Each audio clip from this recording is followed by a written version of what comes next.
دوران یمن کے شہر سنا میں ایک دیوانہ اور مجنون شخص رہا کرتا تھا جس کی باتیں کسی کی سمجھ میں نہ آتی تھیں۔ یہ دن میں گرم اور تپتے ہوئے صحراؤں میں گھومتا پھرتا اور راتوں کو قبروں سے ہڈیاں اور مردے چراتا ہوا پکڑا جاتا۔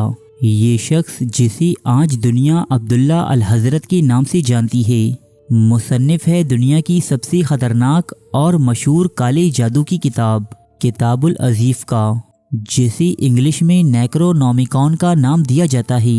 کتاب العزیف یا نیکرونومیکون نامی اس کتاب کو دی بک آف ڈیڈ بھی کہتے ہیں، جس کی وجہ یہ ہے کہ اسے پڑھنے والا ہر انسان انتہائی عجیب و غریب اور دردناک موت کا شکار بنا، جن میں خود اس کتاب کا مصنف عبداللہ الحضرت بھی شامل تھا۔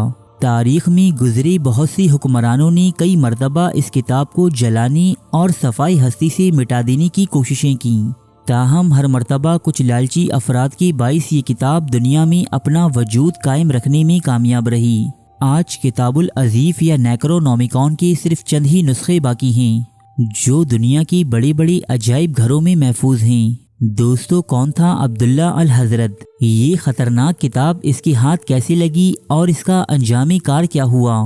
یہ تمام باتیں ہم جانیں گے آج اس ویڈیو میں۔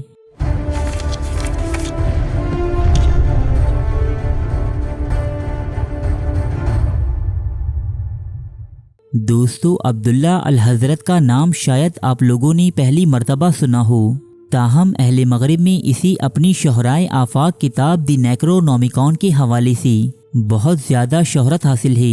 اتنی شہرت کہ مشہور زمانہ کمپنی مارول نے اپنی کامکس میں عبداللہ الحضرت کے نام پر ایک ولن تخلیق کر رکھا ہے۔ اس جادوگر کی داستان کچھ یوں بیان کی جاتی ہے کہ 7ویں صدی عیسوی میں جب خلافت بنو امیہ کا ابتدائی زمانہ تھا، تب یمن کے شہر سنا میں یہ عجیب و غریب اور پراسرار شخص رہا کرتا تھا۔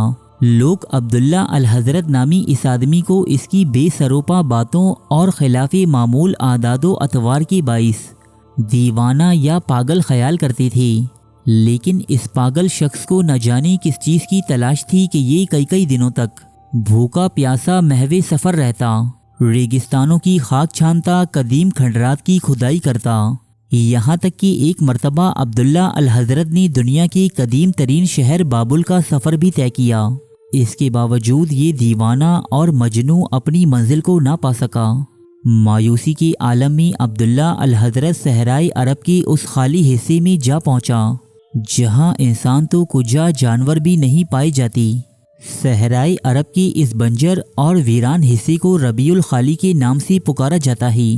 اس گرم ترین صحرا میں زندگی اور موت سے مقابلہ کرتے ہوئے عبداللہ الحضرت ہزاروں سال سے ریت میں دفن عذاب یافتہ شہر ارم تک جا پہنچا۔ یہ وہی شہر ہے دوستو جس کا ذکر قرآن مجید میں بھی ہوا ہے۔ یہ قومیات کا بسایا ہوا شہر تھا جو اپنے دور کی انتہائی ترقی یافتہ اور طاقتور ترین قوم تھی، البتہ شرک اور بت پرستی جیسی گمراہیوں میں مبتلا ہو کر خدا کے عذاب کا نشانہ بنی۔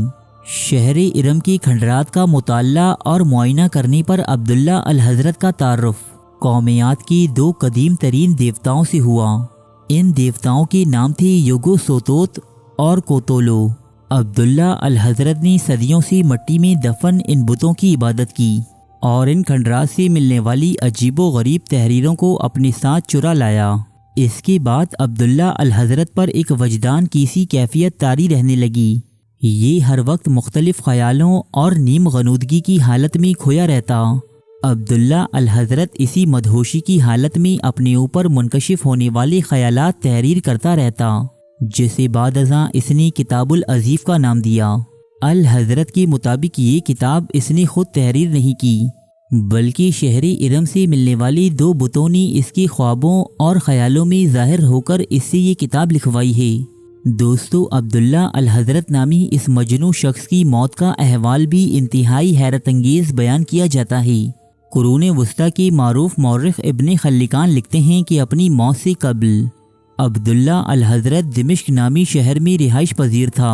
ایک دن یہ اپنے کالے عملیات میں مشغول تھا کہ 2 غیر انسانی مخلوقات اس کے سامنے ظاہر ہوئیں۔ یہ اپنی جان بچانے کی غرض سے اپنے گھر سے بھاگ نکلا لیکن ان مخلوقات نے عبداللہ الحضرت کا پیچھا کیا، اسے دمشق کے بازار کے بیچوں بیچ جا دبوچا اور دن کی روشنی میں اسے چیر پھاڑ کر کھا گئیں۔ ابن خلکان کے مطابق اس وقت بازاری دمشق میں موجود سینکڑوں افراد نے یہ منظر خود اپنی آنکھوں سے دیکھا تھا، لیکن یہ سب بت بنی عبداللہ الحضرت کی موت کا تماشا دیکھتے رہی۔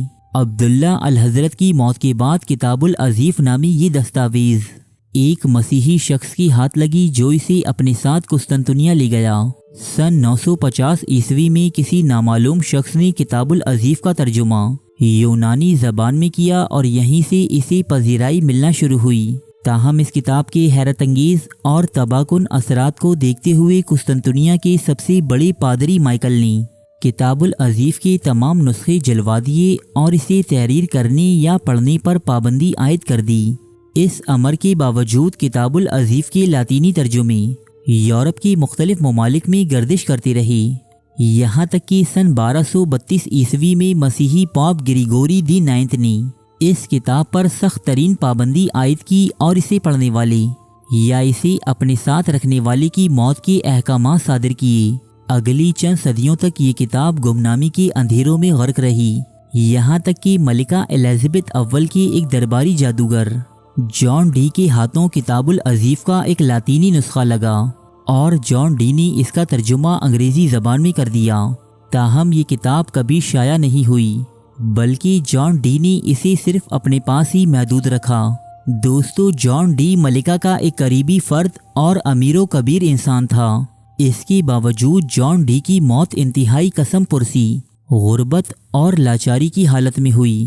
دوستو، آج جو کتاب دنیا کے مختلف عجائب گھروں میں موجود ہے، اس کی رائٹر HP لو کرافٹ نامی ایک شخص تھے۔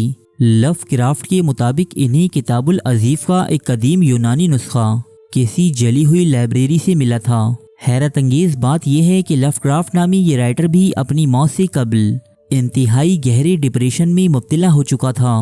تاہم اکثریت کی رائے میں لو کرافٹ نے نیکرونومیکون نامی اس کتاب کو کتاب العزیف کی نقل بنانے کی کوشش تو کی ہے، تاہم یہ حقیقت میں کتاب العزیف نہیں، جبکہ بعض مورخین کے مطابق کتاب العزیف کا حقیقی عربی نسخہ تو عبداللہ الحضرت کے سوا کبھی کسی شخص کی ہاتھ لگا ہی نہ تھا۔ دوستو، ہو سکتا ہے کہ ہماری آج کی ویڈیو آپ کو بے سروپا اور محض ہوائی باتیں محسوس ہوں، تاہم ہم اس ویڈیو میں بیان ہونے والی ہر بات کا کتابی حوالہ دینے کے پابند ہیں۔ اگر آپ کو اس ویڈیو میں بیان ہونے والی کسی بھی بات پر شک محسوس ہو تو آپ اس کے حوالے کے لیے ہمارے فیس بک پیج پر رابطہ کر سکتے ہیں۔